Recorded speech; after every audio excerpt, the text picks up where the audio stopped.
Natalie walked into my house with a lawyer in a $1,000 suit and a police officer whose hand rested on his belt.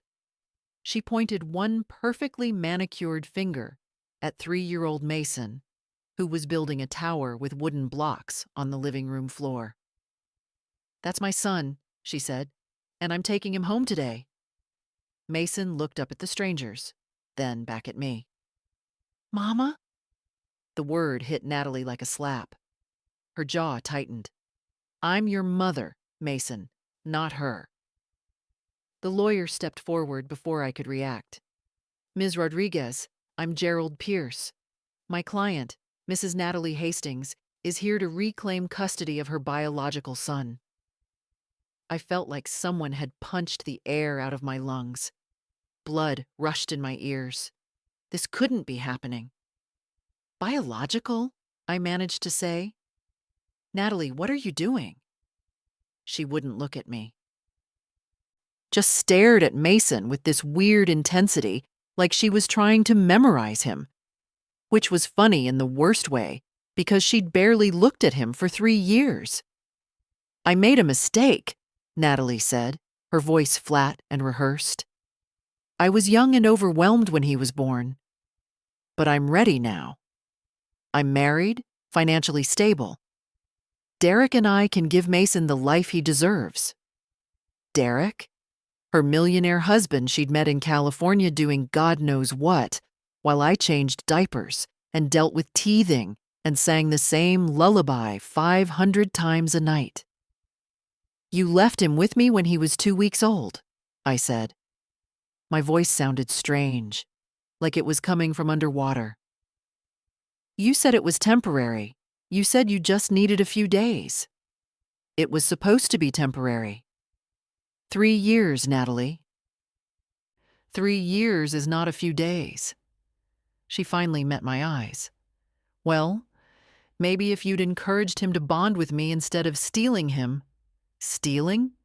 You stopped visiting. You forgot his first birthday." Gerald Pierce cleared his throat, clearly uncomfortable. "Ms. Rodriguez, do you have any legal custody documents? Any formal arrangement?" My hands started shaking. "No, but we were best friends. She asked me to help." "Then I'm afraid Mrs. Hastings has every legal right to her son." I looked at the police officer. He had that expression I'd seen too many times, the one that said he felt bad but his hands were tied. "Ma'am, if she's the biological mother and there's no custody agreement—" "I've been his mother," I said, and my voice cracked. "I'm the one who wakes up with him at night. I know he's allergic to strawberries because I'm the one who rushed him to the ER when his face swelled up. I know his favorite book is about the hungry caterpillar because I've read it to him every single night for 2 years. I know he's scared of thunder and loves dinosaurs and says paschetti instead of spaghetti. I know everything about him because I'm his mother."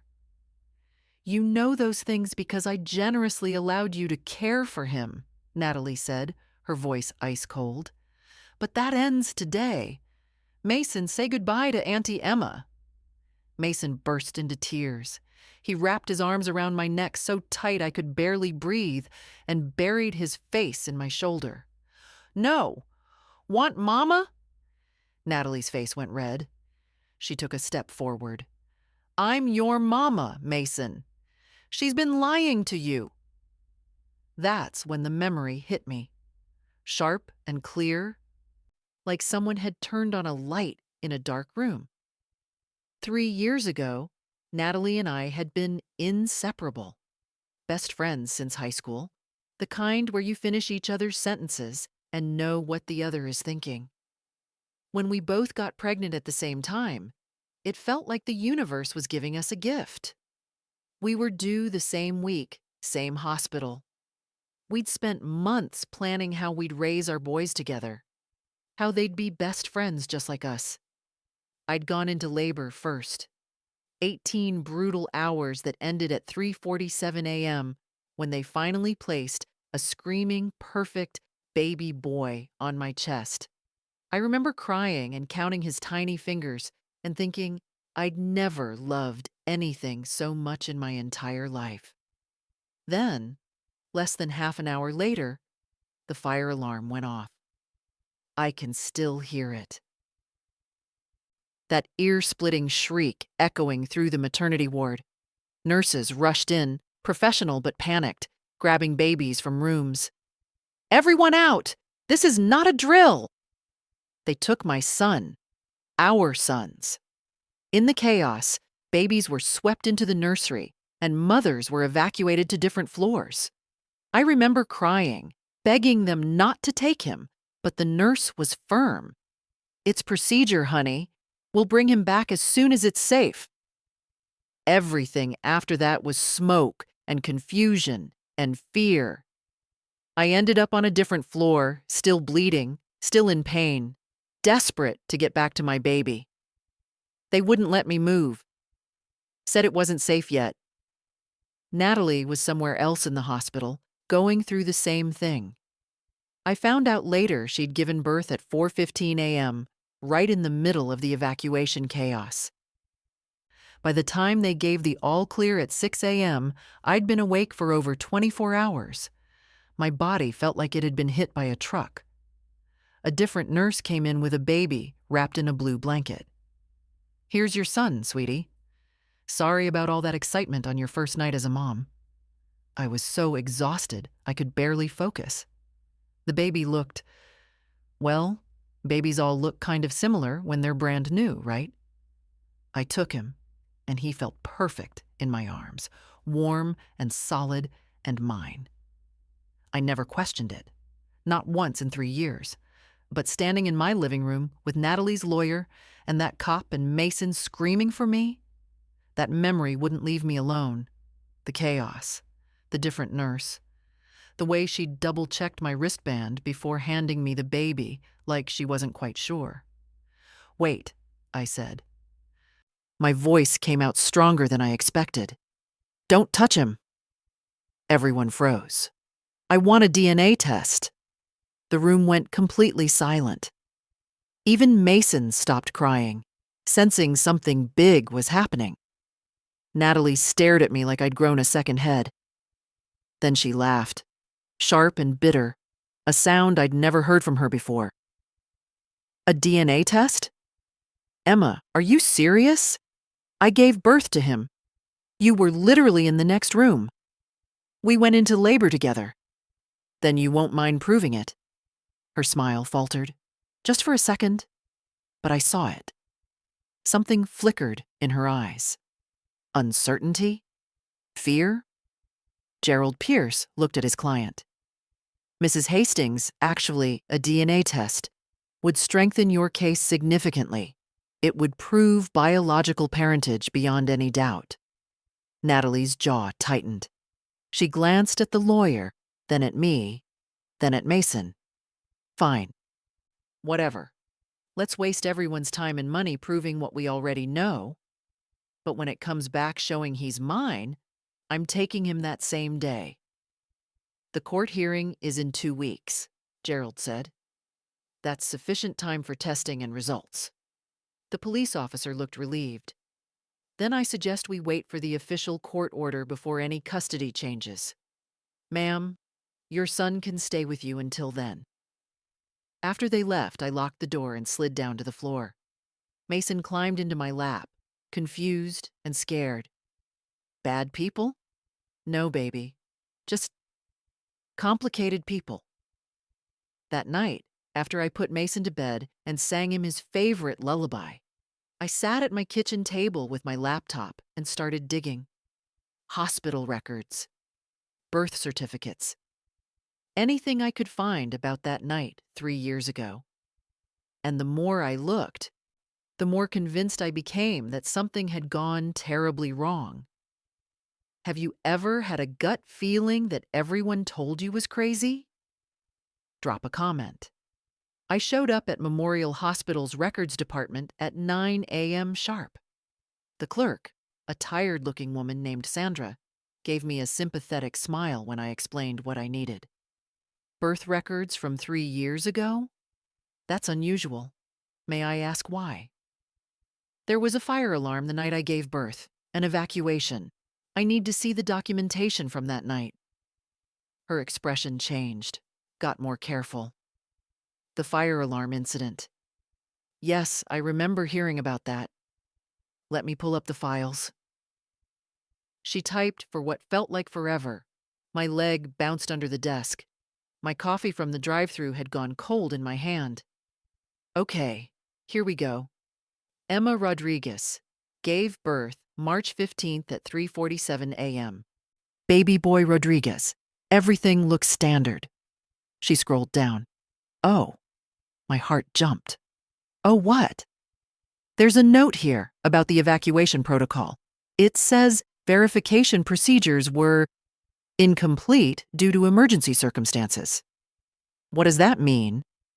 Sandra frowned at her screen.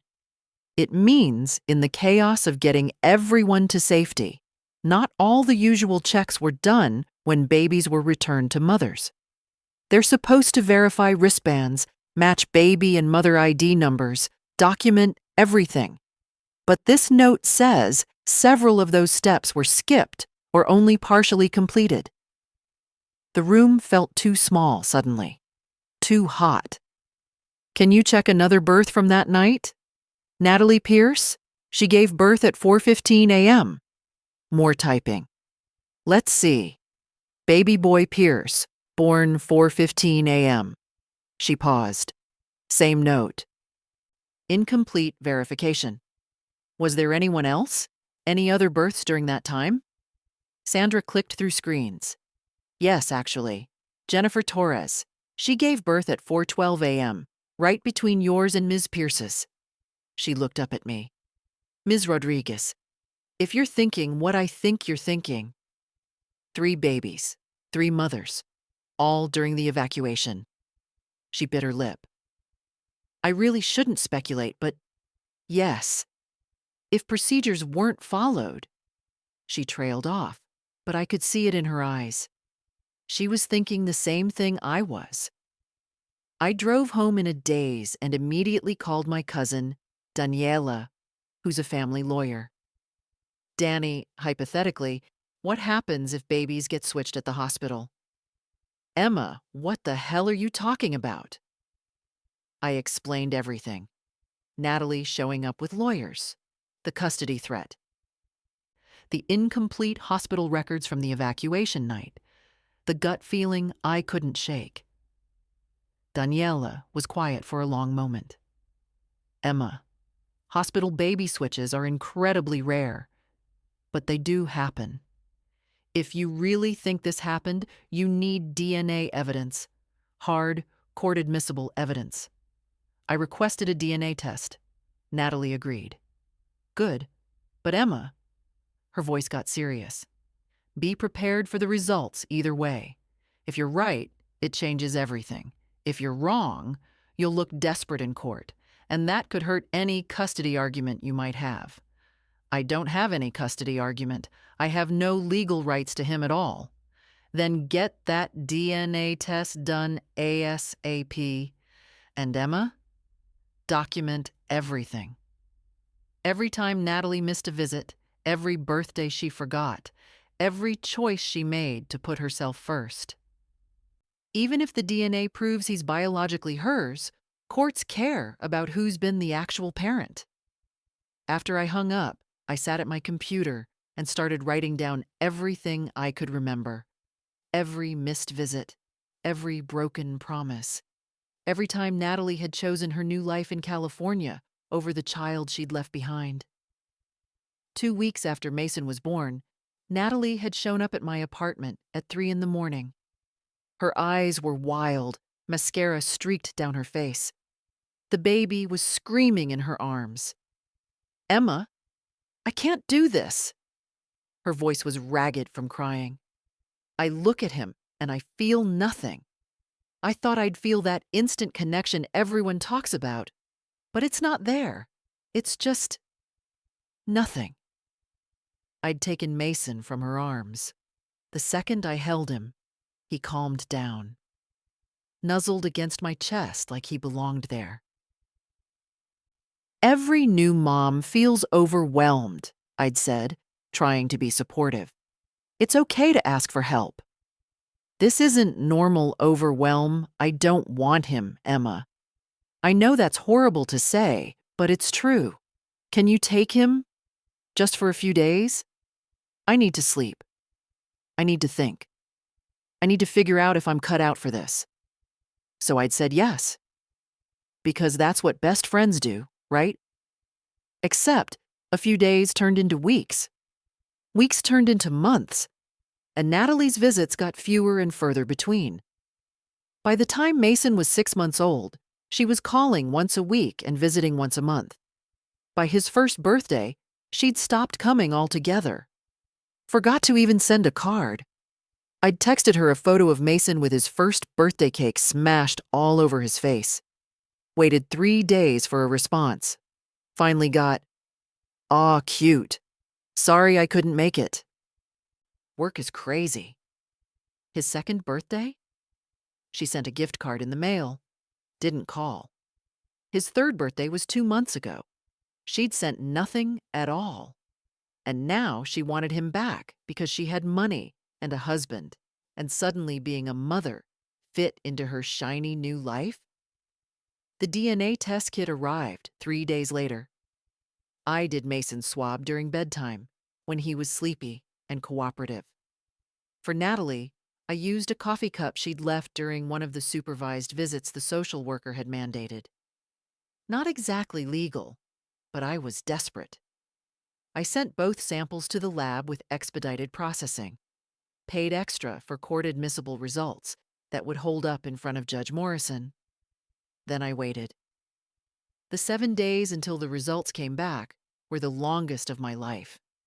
I couldn't eat. Couldn't sleep. I'd wake up at 3 a.m. and check on Mason. Make sure he was still breathing, still safe, still mine. During the day, I held it together for him. We went to the park, read books, played dinosaurs. He had no idea his entire world was hanging in the balance. The envelope arrived on a Thursday morning after I'd dropped Mason off at preschool. My hands shook so badly I could barely open it. First test, Natalie Pierce and Mason Rodriguez. Probability of maternity, 0% result. Excluded. Natalie Pierce is not the biological mother of the tested child. I read it 3 times, 4 times. The words blurred as tears filled my eyes. Second test, Emma Rodriguez and Mason Rodriguez. Probability of maternity, 99.999%. Result, not excluded. Emma Rodriguez is the biological mother of the tested child. I dropped the papers on the kitchen table and sobbed. Deep, wrenching sobs that came from somewhere in my chest I didn't know existed. 3 years. 3 years I'd thought I was raising my best friend's abandoned child out of love and duty. 3 years I'd felt guilty every time Mason called me mama. Every time I'd felt that fierce, possessive maternal love. Every time I'd wished desperately that he was really mine. He was mine. He'd always been mine. My son. My actual biological son. The universe hadn't made a mistake that night in the hospital. It had given me back my own child while chaos reigned around us.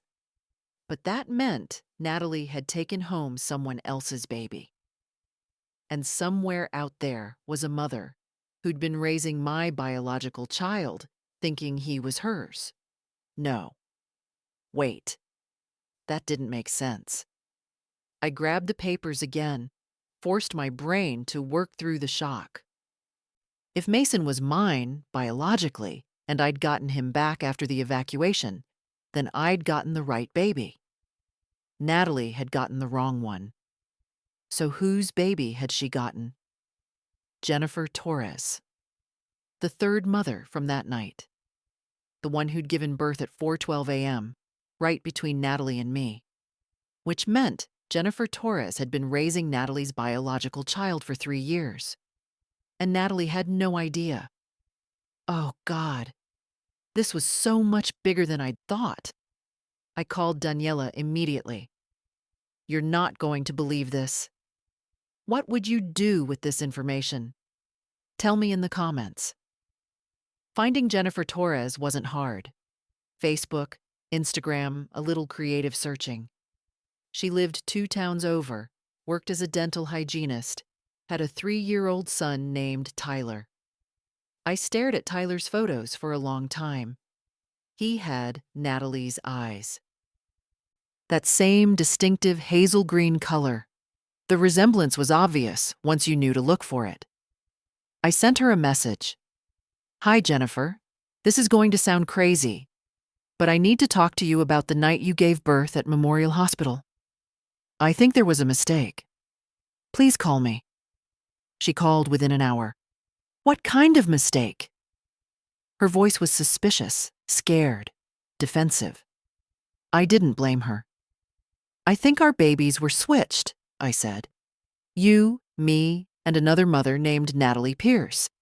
It happened during the fire evacuation. Silence. Long enough that I thought she'd hung up. Then, oh my God. You've suspected something? My son Tyler. He doesn't look like me or his father. Everyone comments on it. Family, friends, strangers. And he has this birthmark on his shoulder that wasn't in any of the hospital photos. I thought maybe I was crazy, but... She took a shaky breath. I did a DNA test last year. Me and Tyler. It came back 0% match. I thought it was a lab error. My husband said I was being paranoid, making up problems. So I never followed up. Jennifer, I have DNA results that prove Tyler isn't your biological son. He's Natalie Pierce's son, and the boy Natalie is trying to take from me, Mason, is my biological son. In the confusion of the evacuation, you and Natalie got each other's babies. I somehow got the right one back. So I've been raising someone else's child for 3 years? The pain in her voice broke my heart. And loving him, I'm sure. Just like I've been loving Mason. But if Tyler is really Natalie's son... She paused. You said she's trying to take your son from you? Where has she been for 3 years? She abandoned him with me when he was 2 weeks old. Said it was temporary, then basically disappeared to California. Now she's married to a rich guy and decided she wants to play mommy. So she abandoned her actual biological son. She has no idea she's been away from her real child all this time? No clue. Jennifer made a sound that might have been a laugh or a sob. This is insane. This is completely insane. Will you meet with me and bring Tyler? I think we need to figure this out together. We met at a coffee shop halfway between our towns. Jennifer brought Tyler, who was shy and sweet, and looked so much like Natalie, it physically hurt to see him. I've been a good mother to him, Jennifer said fiercely, watching Tyler color at the next table. Even if he's not biologically mine, I've been there for everything, every milestone, every fever, every nightmare. I love him more than anything. I know. I feel the same way about Mason. Does Natalie know yet? About the DNA results? Not yet. The court hearing is in 5 days. I haven't decided how to tell her. Jennifer's eyes filled with tears. If she finds out Tyler is her biological son, she'll come for him too. And I can't lose him. He's my child. Biology doesn't change that. Then we go to the court hearing together, I said. We tell the judge everything. All 3 DNA tests. The hospital's negligence. Natalie's abandonment. We make sure the judge knows that you and I are these boys' real mothers, regardless of DNA. What about Natalie? What will she do? I don't know, but I'm calling her today to tell her the truth. She deserves to know before court. I waited until that evening, after Mason was asleep. Stood in my dark kitchen and dialed Natalie's number with shaking hands. She answered on the second ring. Emma, this better be important. My lawyer said I shouldn't talk to you. Sit down, Natalie. This is going to be hard to hear. What are you talking about? The DNA test came back. Mason isn't your biological son. Silence. Then laughter. Cold, disbelieving laughter. Nice try, Emma. Did you fake lab results? Because that's fraud, and my lawyer will destroy you. He's my biological son, Natalie. Mason is mine. The babies were switched at the hospital during the fire evacuation. You took home someone else's child. The laughter stopped. I could hear her breathing change on the other end. That's impossible. I have the DNA results. Hospital grade, court admissible. Mason is biologically mine. And there's more. I found the woman who has your actual biological son. What? Her voice came out as a whisper. Her name is Jennifer Torres. She gave birth the same night we did, right between our delivery times. During the evacuation, you got her baby and she got yours. I somehow ended up with my own baby back. Your son's name is Tyler. He's 3 years old. He has your eyes, Natalie, and he's been with a mother who actually wanted him from day one. No. No. This can't be real. Where is he? I need to see him. Now you want to see him? After abandoning him for 3 years? I didn't abandon my son. I abandoned someone else's son. That changes everything. And there it was. The truth she couldn't take back. The words that showed exactly who Natalie really was. So, you only care about your biological child? I said quietly.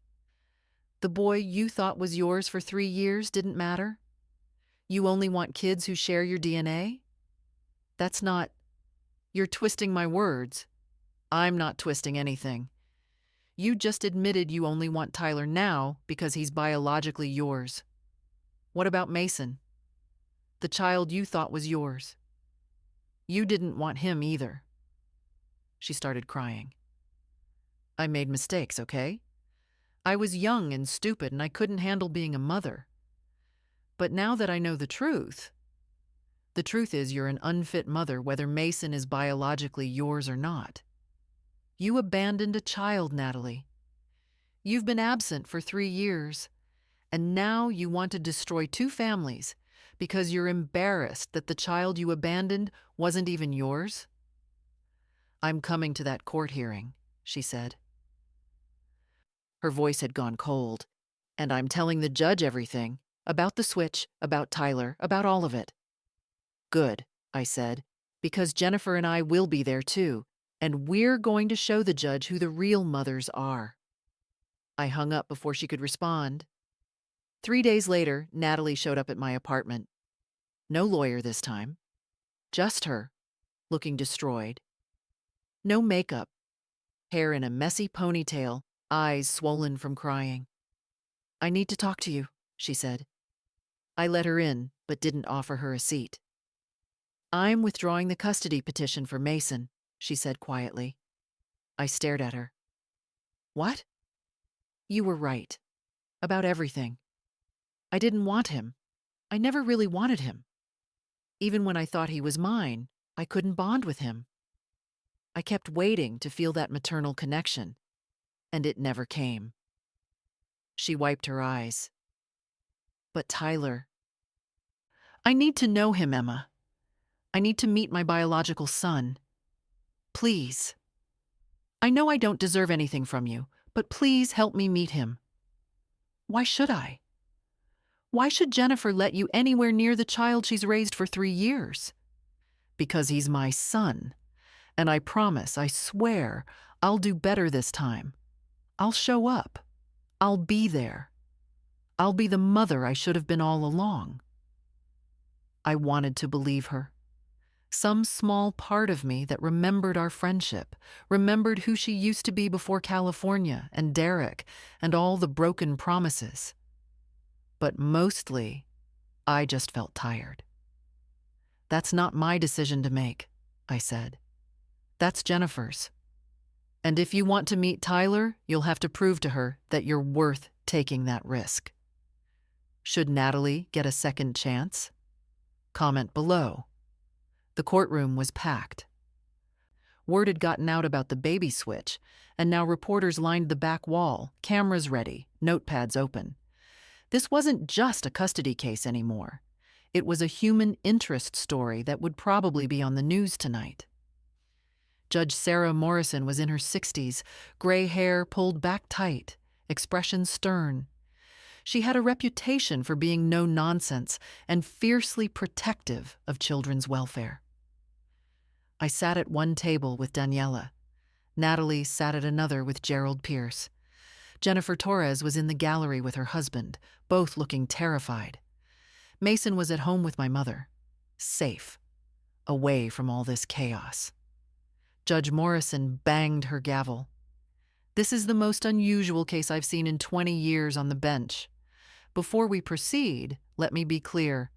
My only concern is the welfare of these children, not the adults' feelings. Not anyone's convenience. The children. She looked at each of us in turn. Let's establish the facts. Ms. Rodriguez, you gave birth on March 15th, 3 years ago at 3:47 a.m. Due to a fire evacuation, there was confusion in the nursery. When babies were returned to mothers, you received your biological child. I nodded. Mrs. Hastings, you gave birth at 4:15 a.m. You received Mrs. Torres's biological child. Mrs. Torres, who gave birth at 4:12 a.m., received Mrs. Hastings's biological child, correct? We all nodded. Mrs. Hastings, you then left the child you believed was yours with Ms. Rodriguez for 3 years, making only minimal contact. Is that accurate? Natalie's voice was barely audible. Yes, Your Honor. And Ms. Rodriguez, you raised this child believing you were helping a friend, not knowing he was actually your biological son. Yes, Your Honor. Judge Morrison reviewed the DNA results, her expression unchanging. These are certainly conclusive. Now, Mrs. Torres, please approach. Jennifer stood on shaky legs and walked to the front. Mrs. Torres, you've been raising Tyler for 3 years. The DNA proves he's not your biological son, but rather Mrs. Hastings's son. How do you feel about this information? Jennifer's voice was strong, despite the tears on her face. Your Honor, I won't lie. Learning Tyler isn't biologically mine was devastating. But he's my son in every way that matters. I've been there for every milestone, every fever, every bad dream. I love him with everything I have. And Mrs. Hastings, she turned to look at Natalie. She didn't even know she'd been separated from her biological child because she never bothered to check on him. She abandoned him. If she wants to meet Tyler, if she wants to be in his life, I'm willing to discuss that. But she is not taking him from me. Judge Morrison made notes. Mrs. Hastings, do you wish to respond? Natalie stood. She looked smaller, somehow. Fragile. Your Honor, I need to say something. Emma was right about everything. I was a terrible mother, not because of biology, but because I ran away from responsibility. I left a child I thought was mine because I couldn't handle it. And when I found out he wasn't biologically mine, my first thought was relief. Relief that my real son was somewhere else, being raised by someone who actually wanted him. She looked at me. You were the mother Mason needed. You always were. Even if I'd known from the start that he was yours biologically, you'd still be his real mother because you showed up every single day. I didn't. And Tyler? Judge Morrison asked. I want to meet him. I want to know him. But Jennifer is his mother. I see that now. I can't undo 3 years of absence. But maybe I can be part of his life going forward, if Jennifer allows it. The judge reviewed her papers for a long moment. Then she spoke. Here is my ruling. Regarding Mason Rodriguez. Ms. Emma Rodriguez is both the biological and custodial mother. Mrs. Hastings's petition for custody is denied. Ms. Rodriguez has full legal custody. Mrs. Hastings may request supervised visitation, but given the lack of established relationship and the child's best interests, this is at Ms. Rodriguez's discretion. I almost collapsed with relief. Daniela squeezed my hand. Regarding Tyler Torres. Mrs. Jennifer Torres has been the custodial mother for 3 years and has established a strong maternal bond. Despite not being the biological mother, custody remains with Mrs. Torres. Mrs. Hastings may pursue a gradual introduction and potential visitation schedule, subject to psychological evaluation and the child's adjustment. Judge Morrison looked at all of us. I'm also ordering the hospital to conduct a full investigation into the events of that night and to provide compensation to all affected families. This should never have happened, and there must be accountability. She banged her gavel. Case closed. Outside the courthouse, Natalie approached me. Emma, I know I don't deserve your forgiveness. You're right. You don't. But maybe someday we can all be in each other's lives. Mason and Tyler are biological brothers. They deserve to know each other.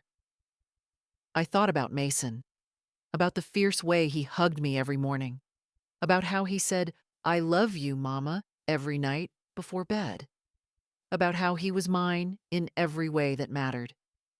Maybe, I said, but on my terms, and only if you prove you can actually show up, not just when it's convenient, not just when you feel guilty. You have to actually be there, Natalie. She nodded, crying. I will. I promise. Jennifer and I exchanged numbers that day. We became unlikely friends, bonded by the strangest circumstance imaginable. We arranged playdates so Tyler and Mason could know each other. They were brothers, after all, even if they'd never lived together. 1 year later, Mason turned 4. Natalie came to his birthday party, her first one ever. She brought a gift and stayed for 30 minutes before leaving. It was awkward and painful, but it was a start. Tyler and Mason are best friends now. They see each other twice a month, play dinosaurs and build block towers, and have no idea how complicated their story really is. We'll tell them when they're older. They deserve to know the truth about that chaotic night when everything got mixed up. Jennifer used her settlement money from the hospital to buy a house with a backyard. I did the same. Natalie sees Tyler once a month now, slowly building a relationship. It's not perfect, but it's something. And me? I'm exactly where I was always meant to be. Mason's mother, not his temporary guardian, not his babysitter, not his aunt. His mother. Because DNA doesn't make you a parent. Love does. Showing up does. Choosing your child every single day, even when it's hard, even when you're exhausted, even when the whole world tells you to give up. Natalie thought she could abandon a child and then reclaim him when it was convenient. She thought biology would trump everything else.